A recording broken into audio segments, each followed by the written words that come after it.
వచ్చాను. మా అమ్మమ్మ పేరు చుక్కమ్మ, మడి చుక్కమ్మ మా అమ్మమ్మ పేరు. తను మంచి విశ్వాసపరురాలు. తనతోనే నేను చిన్నప్పటి నుంచి వెళ్తూ వచ్చాను. తనతో వెళ్తూ వస్తూ అలాగే చర్చి గురించి అప్పుడు నాకు తెలియదు, నేను కొంచెం నామకార్థంగా ఉన్నాను అప్పుడు. అయితే నాకు అసలు చిన్నప్పటి నుంచి ఏమీ తెలియదు. 8th క్లాస్ వరకు నాకు అసలు అంత జ్ఞానం కూడా లేదు, దేవుని గురించి కూడా అంతగా నాకు తెలియదు. తను చిన్నప్పటి నుంచి నన్ను గైడ్ చేస్తూనే వచ్చింది, ఎలా ఉండాలి ఏంటి, దేవుడు అంటే ఇది, అలా నమ్ముకోవాలి అనేసి చెప్తూనే వచ్చింది. కానీ నేను అసలు పట్టించుకోలేదు, అప్పుడంత జ్ఞానం కూడా లేదు.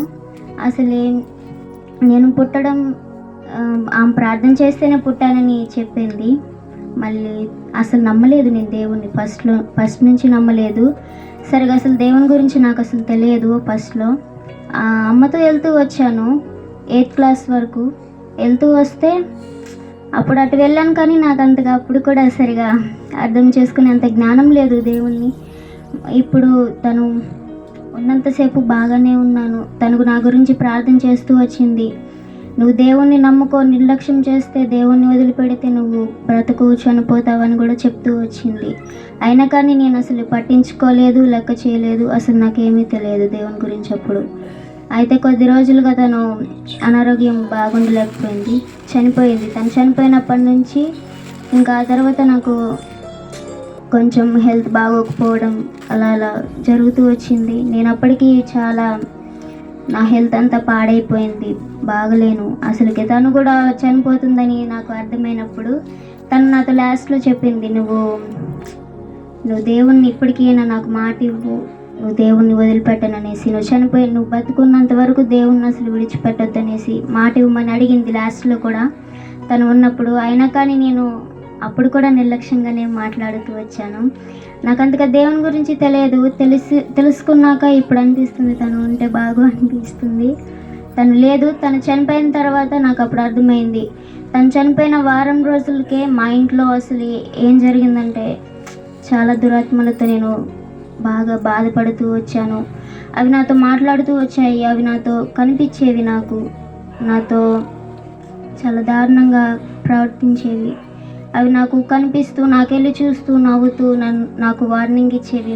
నువ్వు కూడా నాతో పాటు వచ్చేదానివి అని వార్నింగ్ ఇస్తూ వచ్చేవి. అమ్మ ప్రేయర్ చేసేది కానీ ఒకటే చేసేది కాబట్టి అవి కొట్టేవి, అలాగే మాట్లాడుతూ వచ్చేవి. తను ఉంటే, మా అమ్మమ్మ ఉంటే అలా ఉండేది కాదు కదా అని అప్పుడు అనిపించింది. తను చెప్పిన మాటలు, నువ్వు దేవుణ్ణి విడిచిపెట్టకు అని ఎన్నిసార్లు ప్రార్థన చేయని చెప్పినా కానీ నేను అసలు లెక్క చేయలేదు. చేయకోకుండా ఉండేసరికి అలా జరుగుతూ వచ్చింది. అవి మా ఇంట్లో చాలా దురాత్మలు, అవి మా ఇంట్లోనే ఉండేవి, మాతో పాటే ఉండేవి. నాకు అవి కనిపించేవి, నాతో మాట్లాడేవి, అవి ఏడుస్తున్నవి, అవి వచ్చి నాతో చెప్తున్నవి. ఒకరోజు ఏం జరిగిందంటే నాకు చాలా సీరియస్ అయిపోయింది. నేను చదువు కూడా వాటి వల్లే మానేశాను. వాటితో ఇబ్బంది పడుతూ అసలు చాలా దారుణంగా ఉండేది నా పరిస్థితి. అప్పుడు ప్రార్థన చేయడానికి ఎవరు లేరు, ప్రార్థించే వాళ్ళు ఎవరు లేరు. ప్రార్థించే ఆమె ఒకటే ఉంది, మా అమ్మ చనిపోయింది. ఆమె చనిపోయిన తర్వాత ఇక నాకు అనిపించింది, నేను ఇక నా పని అయిపోయింది అనేసి అనుకునేసరికి నేను లేగలేని పరిస్థితిలో ఉన్నప్పుడు ఇంకా అమ్మ వాళ్ళు కూడా నన్ను చూసేసి ఆ పొజిషన్లో నా కూతురు బతకదేమో అనుకొని బయట వాళ్ళు చెప్పే మాటలు విని వాళ్ళు నయం చేస్తారు, బయట వాళ్ళు నయం చేస్తారని చెప్పారు.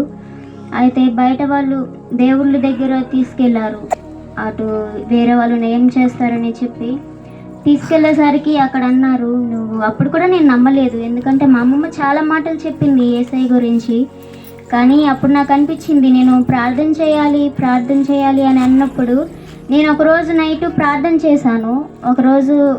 ఆ రోజు నైట్ ప్రార్థన చేస్తే 1 గంట టైం అప్పుడు అది డైరెక్ట్గా మా ఇంట్లో వచ్చింది. మా అమ్మ ప్రేయర్ చేసి తనకు కూడా దెబ్బలు. ఆ రోజే మళ్ళీ మా అమ్మని కూడా కొట్టింది నా గురించి ప్రేయర్ చేసావని. అయితే 2 days లెగలేదు మా అమ్మ. లేకపోయేసరికి ఆ 2వ రోజు నైటే అది నాకు ప్రేయర్ చేయాలి, అమ్మమ్మ చెప్పిన మాటలు విని నాకు ప్రార్థన చేయాలి, నేను బైబిల్ చదవాలి, యేసయ్యతో చెప్పాలి నా బాధ మొత్తం అనేసి అనుకున్నాను.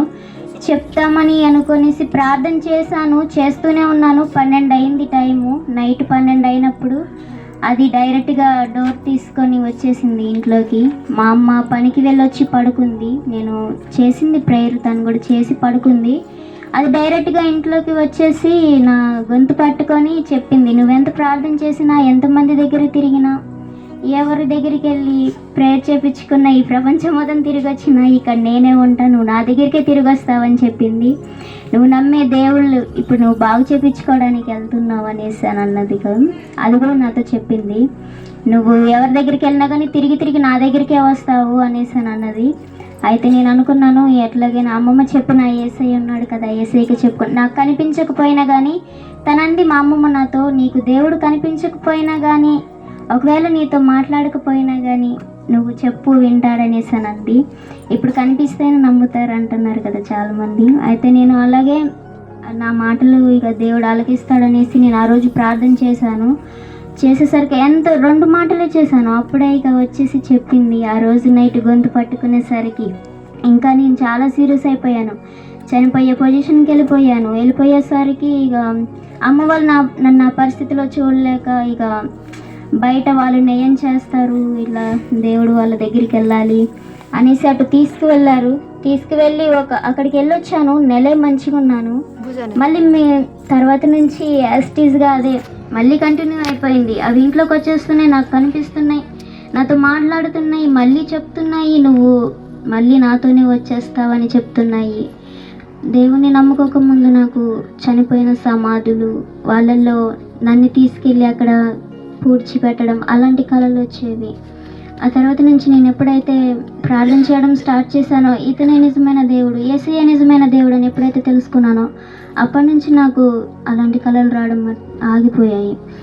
అయితే అసలు ఆ తర్వాత నేను అటు తీసుకెళ్ళిన తర్వాత నెల మంచిగా ఉన్నాను. అక్కడి నుంచి వచ్చిన తర్వాత మళ్ళీ నెల తర్వాత నుంచి కంటిన్యూస్గా అదే రిపీట్ అవుతూ వచ్చింది.